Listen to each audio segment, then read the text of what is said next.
وَأَنزَلْنَا إِلَيْكَ الذِّكْرَ لِتُبَيِّنَ لِلنَّاسِ مَا نُزِّلَ إِلَيْهِمْ وَلَعَلَّهُمْ يَتَفَكَّرُونَ.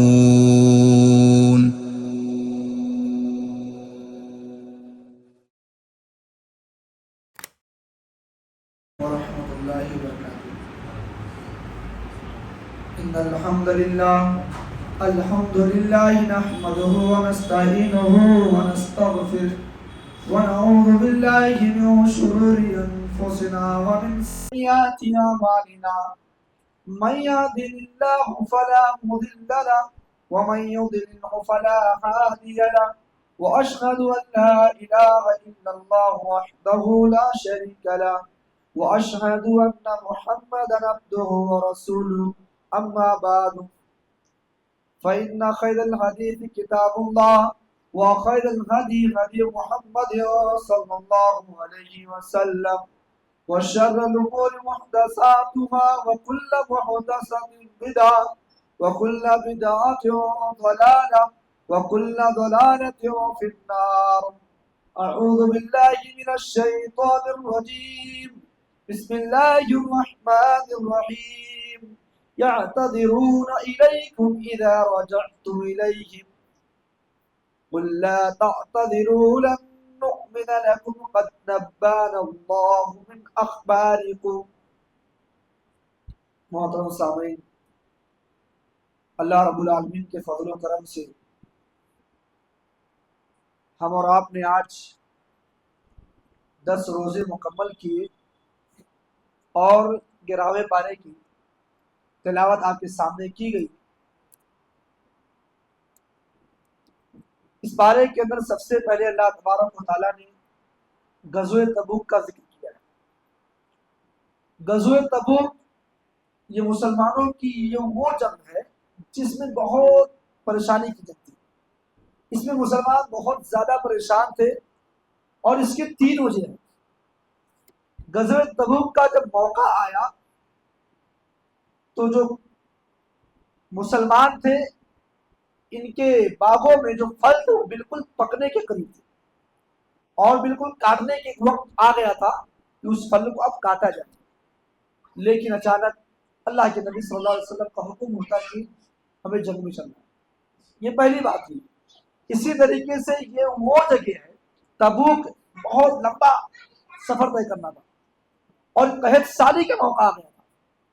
اور تیسری بات یہ ہے غزوہ تبوک کے تعلق سے کہ اللہ کے نبی صلی اللہ علیہ وسلم کے پاس جتنا مال تھا،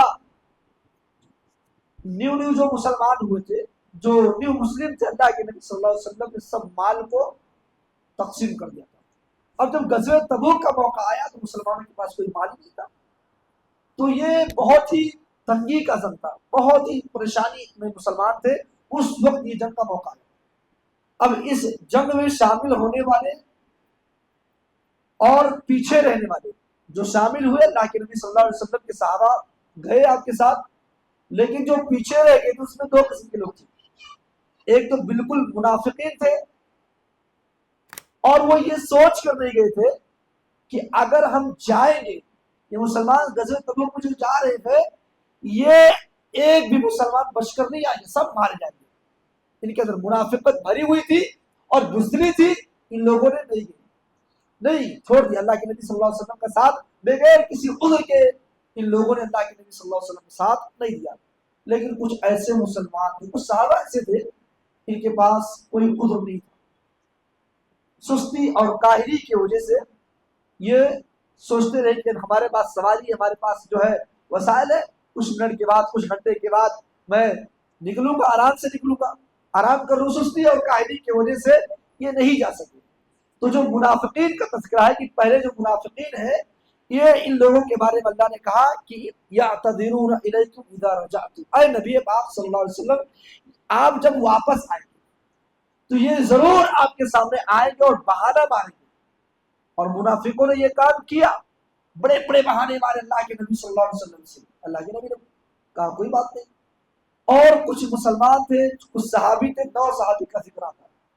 9 صحابہ کرام میں 6 صحابی ایسے تھے کہ فوراً وہ اللہ کے نبی صلی اللہ علیہ وسلم جب آئے وہاں سے تو یہ 9 صحابی میں سے 6 صحابی نے کیا کیا کہ فوراً اپنے گناہوں پر شرمندہ ہوئے اور مسجد نبوی میں جا کر اپنے آپ کو باندھ لیا، رسی میں کھمبے سے باندھا، اور کہنے لگے کہ جب تک ہمیں معاف نہیں کریں گے، جب تک ہم کھانا پینا تک چھوڑ دیں گے، نہیں کھائیں گے۔ اللہ کے نبی صلی اللہ علیہ وسلم کو جو اس بات کی خبر ہوئی کہ ایسے سے معاملہ ہے، تو اللہ کے نبی آئے اور دیکھے تو کہا جب ان لوگ مجھ سے اگر بولے ہوتے، مجھ سے کہے ہوتے، تو میں اللہ رب العالمین سے ان کی بخشش کی دعا کرتا۔ اب چونکہ ان لوگوں نے اپنے معاملے کو اللہ کے حوالے کیا تو اللہ ہی ان کے بارے میں فیصلہ کرے گا۔ اللہ رب العالمین نے 6 لوگوں کے بارے میں قرآن کریم میں آیت نازل کی، ان کی توبہ قبول ہوئی۔ لیکن 3 صحابہ ایسے، کعب بن مالک اور ان کے 2 ساتھی، یہ 3 صحابہ ایسے تھے کہ انہوں نے پوری بات اللہ کے نبی صلی اللہ علیہ وسلم سے سچ کہی۔ اللہ کے نبی ہم اسی بنا پر ہم نہیں گئے جنگ میں، سستی کی وجہ سے، کاہلی کی وجہ سے ہم جنگ میں شریک نہیں ہو سکے۔ اللہ کے نبی ہمارے پاس کوئی عذر نہیں تھا، کوئی عذر نہیں، کوئی بہانہ ہمارے پاس نہیں تھا، بس میرے پاس سستی آ گئی تھی اللہ کے نبی، اس وجہ سے ہم جنگ میں شریک نہیں ہو سکے۔ پورے واقعے کی تفصیل میں نہیں جانا چاہوں گا، سچائی صحابی نے، تینوں صحابہ نے بتا دی۔ ان میں سے 2 صحابی ایسے تھے کچھ باتیں رکھی تو ان کی توبہ جلدی قبول ہو گئی، لیکن کعب بن مالک یہ سچ بولے، اور بولنے کے بعد ایسا ہوا، اتنے پروسیس میں ان کی دعا ہو گئی کہ ان کو نبی کا ساتھ چھوڑنا پڑا۔ حکم آیا کہ اب اے کعب ہمارے ساتھ تم نہیں رہو گے۔ ایک وقت آیا صحابہ کے ساتھ نہیں رہو گے، ایک وقت آیا کہ بیوی کو بھی چھوڑنا ہے۔ اتنے پروسیس کے بعد آخر میں لیکن حضرت کعب بن مالک رضی اللہ تعالیٰ عنہ اپنے رب سے سچی توبہ کرتے رہے، اپنے رب کو پکارتے رہے، اپنے رب کو بلاتے رہے کہ اللہ ہم نے گناہ کی ہے، اللہ ہم سے غلطی ہوئی ہے، ہم سے سستی اور کاہلی ہوئی ہے، اللہ معاف کر دے، اللہ میرا نبی بھی میرے ساتھ نہیں ہے، اللہ نبی کے صحابہ بھی میرے ساتھ نہیں ہے، اللہ نبی کا حکم آ گیا کہ اب بیوی کو چھوڑ دو، اللہ کے نبی صلی اللہ علیہ وسلم کمزور ہوں، میں کمزور ہوں، دعا کرتے رہے۔ نماز پڑھنے جاتے تھے، اللہ کے نبی اپنے چہرے کو پھیر لیتے تھے، سلام کرتے تھے، صحابہ گفتگو کرنا چاہتے تھے، یہ صحابہ سے گفتگو کرنا چاہتے، کوئی ان سے بات چیت نہیں کرتا تھا۔ لیکن ایک دن ایسا آیا، کافی دنوں کے بعد دعا قبول ہوئی، توبہ قبول ہوا۔ یہ اللہ رب العالمین سے توبہ کرتے رہے، پڑھتے رہے۔ اس واقعے کو بتانے کا مقصد یہ ہے کہ انسان گناہوں میں ڈوبا ہو، انسان بہت گنہگار ہے، اس نے کبھی اللہ رب العالمین کی طرف جھکا نہیں ہے، اپنے آپ کو تبدیل کرنے کی کوشش نہیں کی ہے، لیکن اللہ پھر بھی کہہ رہا ہے قل یا عبادی الذین اسرفوا علی انفسہم لا تقنطوا من رحمت اللہ، اے میرے بندو اللہ کی رحمت سے نا امید نہ ہو۔ یہ اللہ رب العالمین کی بہت بڑی رحمت ہے۔ اللہ کے نبی ناراض ہے، صحابہ ناراض ہے، بیوی سے بھی الگ کر دیا گیا ہے، سلام اور کلام بھی نہیں ہو رہا ہے، لیکن اپنے رب کی امید نہیں چھوڑے، اور اس میں اس پروسیس میں بہت سارے دشمن ان کے سامنے آئے، بہت سارے لوگوں نے آ کے کہا کیا تم پریشان ہو، آؤ ہم تم کو اچھے اچھے محلات دے دیں گے، تمہارے پاس تم کو بیوی بھی دے دیں گے، جو چاہیے ہم سے لے لو۔ لیکن ساری چیزوں کو انہوں نے ٹھکرا دیا، اور اللہ رب العالمین سے دعا کرتے اللہ نے دعا قبول کی۔ لہٰذا میرے بھائیوں، اگر ہم سے گناہ ہوئے ہیں تو ہمیں توبہ کرنا چاہیے، اللہ تعالیٰ سے توبہ کرو، اللہ تعالیٰ اپنے بندوں کے گناہوں کو ضرور معاف کرے گا۔ لہٰذا ہم میں سے ہر شخص گنہگار ہے، خطا کار ہے، گناہوں میں ہم ہر وقت رہتے ہیں، ہمیں معلوم ہے کہ ہم فلاں گناہ کیے ہوئے ہیں، اور مستقبل میں ہمارے ساتھ ہونے والے بھی ہمیں معلوم ہے، کیونکہ ہمارے گناہ چھوٹتے نہیں ہیں، ہم گناہوں کے راستے میں چل پڑے ہوئے ہیں۔ لیکن اگر یہ ذہن میں کئی بات ہے کہ ہم اتنے گنہگار ہیں، پوری زندگی گناہ کیے ہیں، معاف تو نہیں ہوگا، لیکن یہ چیز اپنے ذہن سے نکالیں، یہ چیز اپنے ذہن سے نکالیں کہ پوری زندگی ہم نے گناہ کی ہے، معافی نہیں ہوگا، اس چیز کو الگ رکھو، اور آؤ یہ رمضان مبارک کا مہینہ ہے، اللہ تعالیٰ سے توبہ کرو، اللہ تعالیٰ اپنی توبہ کو قبول فرمائے گا۔ اس کے بعد اللہ رب العالمین نے صحابہ کرام کی تعریف کی، اور اپنے صحابہ کو 100 میں سے 100 نمبر دیا، سورہ توبہ کی 100 نمبر کی آیت ہے۔ اللہ رب العالمین نے فرمایا والسابقون الاولون من المهاجرين والانصار والذين اتبعوهم باحسان رضي الله عنهم ورضوا عنه وعد لهم جنات تجري تحت الانهار خالدين فيها ابدا ذلك الفوز العظيم۔ اب دیکھیں اللہ تعالیٰ نے اس آیت میں اپنے صحابہ کی تعریف کر، آج کتنے ایسے لوگ صحابہ کو گالی دیتے ہیں۔ اب دیکھیں صحابہ کو گالی دینے والے اس دنیا کے اندر موجود ہیں، کوئی ابو بکر کو گالی دے رہا ہے، کوئی عمر فاروق کو گالی دے رہا ہے، کوئی عثمان کو گالی دے رہا ہے، کوئی حضرت معاویہ رضی اللہ تعالیٰ عنہ والی شک کر رہے ہیں کہ ان کی خلافت میں علی کا عہدہ تھا لیکن ابو بکر نے نہیں دیا، عثمان غنی نہیں دیا، اور اسی طریقے سے حضرت عمر فاروق رضی اللہ تعالیٰ عنہ نے نہیں دیا، اور آخر میں جاتے جاتے حضرت معاویہ طرف بات کو رکھ دیتے ہیں اور گالی تمام صحابہ کو دیتے ہیں۔ یاد رکھو اللہ نے فرمایا والسابقون الاولون من المہاجرین والانصار کہ مہاجر اور انصار میں سب سے پہلے ایمان لانے والوں میں مہاجر صحابہ، ہجرت کرنے والے صحابہ ہیں، انصاری صحابہ ہیں، اور اس کے ساتھ ساتھ جن لوگوں نے ان کی بات کو مانی، ان کی باتوں پر عمل کیا، ان کی اتباع کی، تو اللہ کہہ رہا کہ رضی اللہ عنہ، اللہ ان سے خوش ہو گیا۔ اللہ تبارک و تعالیٰ تمام صحابہ سے خوش ہے، ورضوا عنہ، اور صحابہ اپنے رب سے خوش ہے، وعد لهم جنات تجری تحت الانہار، اللہ تبارک و تعالیٰ نے اپنے صحابہ کے لیے اور جنہوں نے صحابہ کی اتباع کی ہے، اللہ تبارک و تعالیٰ نے ان کے لیے جنت کو تیار کر رکھا۔ اب بتاؤ، جو لوگ صحابہ کو گالی دیتے ہیں، جو لوگ صحابہ کی خلافت پر شک کرتے ہیں، جن لوگوں کو صحابہ کی ایمان پر شک ہے، میرے بھائیوں کیا ان لوگوں کے لیے اللہ نے جنت تیار کی؟ نہیں، کیونکہ اللہ ان لوگوں کے لیے جنت تیار کی ہے جو صحابہ ہے۔ اللہ صحابہ سے خوش ہوا اور صحابہ اپنے رب سے خوش ہوئے، اور جن لوگوں نے صحابہ کی باتوں پر عمل کیا، صحابہ کی اتباع کی، مہاجر اور انصار کی باتوں کو مانا، اللہ تبارک و تعالیٰ نے ایسے لوگوں کے لیے بھی جنت کو تیار کر رکھا ہے، اور وہ جنت ہمیشہ کی جنت ہوگی، اور ذالک الفوز العظیم، یہ بہت بڑی کامیابی ہے، بہت بڑی کامیابی ہے۔ لہذا اللہ کی بندو، صحابہ کو اگر کوئی گالی دے رہا ہے، اگر آپ کے پاس طاقت ہے تو کوشش کیجئے آپ اپنی زبان سے اس کو منع کیجئے، اور اس کے ساتھ ساتھ اس کو ڈانٹیے، اس کو سمجھائیے، اس کو صحیح تعلیم دینے کی کوشش کیجئے۔ لیکن آج امت میں ایسے لوگ موجود ہیں جو سر عام صحابہ کو گالی دیتے ہیں، لہذا گالی نہیں دینا چاہیے۔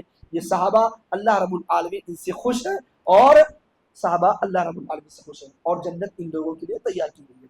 اس کے بعد اللہ تبارک و تعالیٰ نے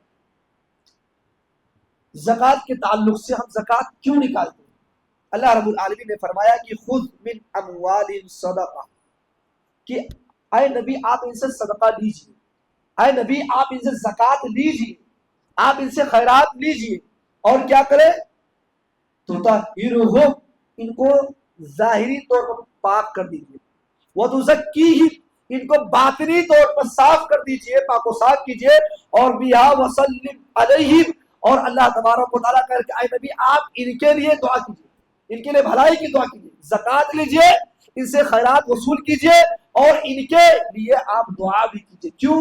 کیونکہ آپ کی دعا ان کو سکون پہنچاتی ہے۔ پتہ یہ چلا کہ زکوٰۃ نکالنے کا مقصد یہ ہے، خیرات نکالنے کا مقصد یہ ہے، صدقہ دینے کا مقصد یہ ہے کہ آپ کے جو باقی مال ہے وہ پاک و صاف ہو جائے۔ ہمارے پاس جتنے مال ہے، اگر ہم زکوٰۃ ادا کرتے ہیں، اگر ہم صدقہ دیتے ہیں، تو گویا کہ ہمارے اور باقی جو مال ہے وہ پاک و صاف ہو جائیں گے۔ لیکن اگر اس کے علاوہ ہمارے پاس جو بھی مال ہے ہم اللہ کے راستے میں نہیں نکالتے ہیں، ہم صدقہ نہیں دیتے ہیں، ہم زکوٰۃ نہیں دیتے، وہ مال ناپاک ہے، وہ صحیح مال نہیں ہے۔ پاک مال کو صاف کرنے کے لیے آپ کو زکوٰۃ دینا پڑے گا، مال کو صاف کرنے کے لیے آپ کو صدقہ دینا پڑے گا، لہذا اپنے مال کو ہم زکوٰۃ دیں، اپنے مال سے صدقہ نکالیں۔ اس کے بعد ایک اور آخری چیز کہ منافقین میں کچھ ایسے لوگ تھے جو منافقی نہیں بلکہ اسلام کے بالکل دشمن تھے، بالکل دشمن تھے۔ یہ چاہتے تھے کہ مسلمانوں کو کیسے مٹایا جائے، اور اس چیز کے لیے انہوں نے کیا کیا، ایک مسجد، نقصان پہنچانے والی مسجد، کی مسلمانوں کو نقصان پہنچایا جائے، اس مسجد کی تعمیر۔ اللہ نے فرمایا والذین اتخذوا مسجدا ضرارا، کہ جو لوگ مسجد ضرار، نقصان پہنچانے والی مسجد بنائے، اور کیوں بنایا؟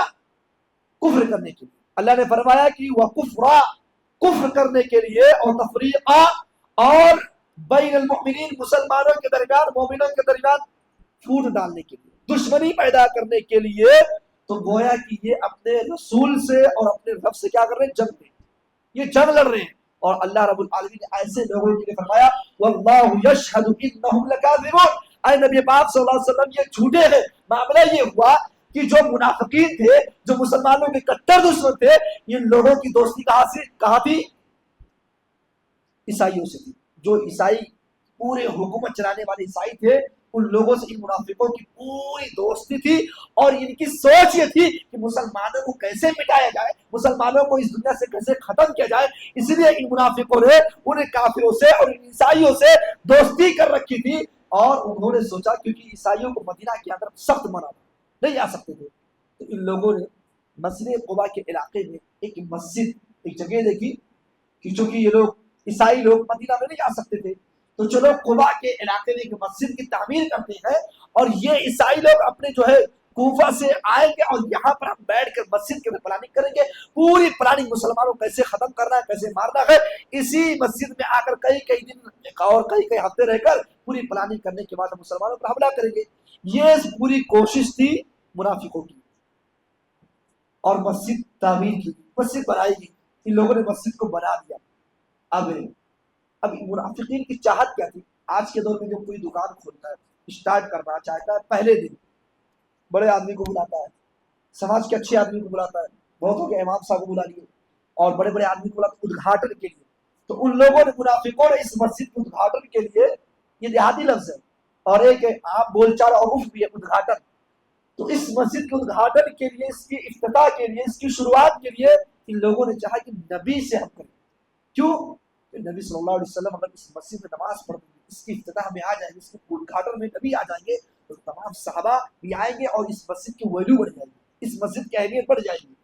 تو چونکہ غزوہ تبوک کا موقع تھا تو اللہ کے نبی صلی اللہ علیہ وسلم اسی میں مصروف تھے، تو اللہ کے نبی نے کہا کہ ٹھیک ہے، ابھی میں جنگ کی حالت میں جانے والا ہوں، مصروف ہوں، اور وہاں سے لوٹنے کے بعد میں پڑھوں گا. اللہ کے نبی صلی اللہ علیہ وسلم نے ان کو جواب دیا تو اللہ تعالیٰ نے اپنے نبی کو حکم دیا کہ لا تقم فیہ ابدا، اے نبی پاک صلی اللہ علیہ وسلم اس مسجد میں کبھی قیام مت کیجیے گا. لا تقم فیہ ابدا، آپ کبھی اس مسجد میں نماز مت پڑھیے گا. تقم اس کے دو معنی ہے. ایک معنی تو یہ ہے کہ اے نبی پاک صلی اللہ علیہ وسلم آپ کبھی اس مسجد میں نماز نہ پڑھیے گا. کیوں کہ قام من قام رمضان، قیام نماز کے معنی میں بھی لیا گیا ہے. آپ دیکھیں کہ من قام رمضان ایمان و احتسابا غفر له ما تقدم من ذنبه، حدیث کے الفاظ ہیں کہ جس نے رمضان مبارک کے مہینے کے اندر ایمان اور ثواب کی امید سے قیام کیا اس کے پچھلے گناہ معاف کر دیے جاتے ہیں. تو ایک معنی تو یہ ہے کہ آپ کبھی نماز نہ پڑھیے گا اس مسجد ضرار میں، اور ایک دوسرا معنی یہ ہے کہ اے نبی پاک صلی اللہ علیہ وسلم آپ اس مسجد میں کبھی آئیے گا ہی مت، کبھی آپ اس مسجد میں کھڑے ہونا مت، کبھی آپ ایک لمحے کے لیے اس مسجد میں مت کھڑے ہونا. اگر آپ یہاں آئیں گے تو اس مسجد کی ویلیو بڑھ جائے گی اور یہ لوگ اپنے چال میں کامیاب ہو جائیں گے. اللہ تعالیٰ نے منع کیا اور آپ کو حکم دیا اے نبی آپ اس مسجد میں جائیے جس کی بنیاد اسس علی التقوی من اول، جس کی بنیاد پہلے دن سے، مسجد قباء کی بات ہے، پہلے دن سے رکھی گئی ہے، اس میں آپ نماز پڑھیے.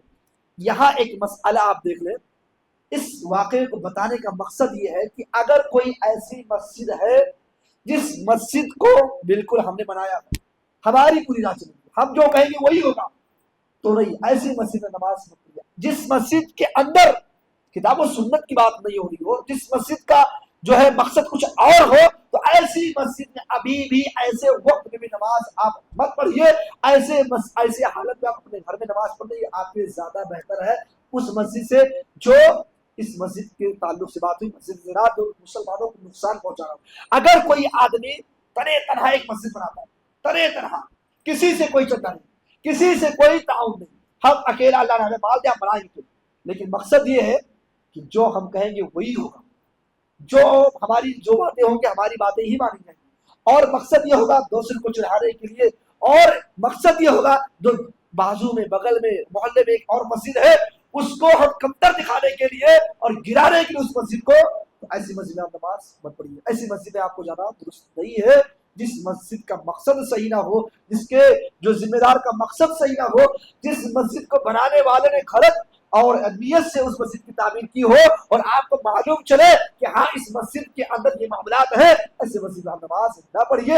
آپ اس مسجد میں نماز پڑھیے جس کا مقصد تقویٰ ہو، جو صرف اور صرف اللہ کے گھر کے لیے بنائی گئی ہو. لہذا ہمیں ایسی مسجد کو اختیار کرنا چاہیے. اللہ رب العالمین سے دعا ہے کہ اللہ تبارک و تعالیٰ ہمیں ان چند باتوں پر عمل کرنے کی توفیق دے. اللہ رب العالمین سے دعا ہے کہ اللہ تبارک و تعالیٰ ہم نے جو بھی ابھی تک اعمال کیے ہیں، اللہ تعالیٰ نیک اعمال ہمیں ہمارے اعمال کو قبول فرما دے اور باقی مزید ہمیں نیک اعمال کرنے کی توفیق دے اور ان اعمال کو بھی قبول فرما دے. آمین. وآخر دعوانا الحمد للہ رب العالمین. السلام علیکم.